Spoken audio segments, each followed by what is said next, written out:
for this game, gagamitin natin si Leslie and gandang-ganda talaga ako sa annual Starlight skin na to. So ayun, unang-una, first bloodan natin si Popol. Sa totoo lang ayaw kong i-damage si Koopa. Gusto ko talaga si Popol lang. So kasi animal cruelty yun. So ayun, ito pa, si Popol ulit. And ayan, punta muna tayo sa mid. Bigwasan natin sa grito si Angela. Bawasan natin. And iisahan pa natin yan kasi masyadong matulok yan eh. Mamaya sanib lang ng sanib yan.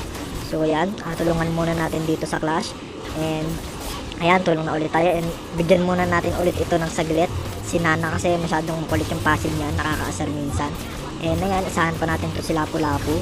So ayan, and yan, bigwasan na ulit natin si Nana at ang kakatapos lang ng passive niya. And sundan natin ng isang Harley. And syempre si Little Angel na si Angela. And syempre, wag nang magpatumpik-tumpik pa. Rerekta na agad tayo sa base.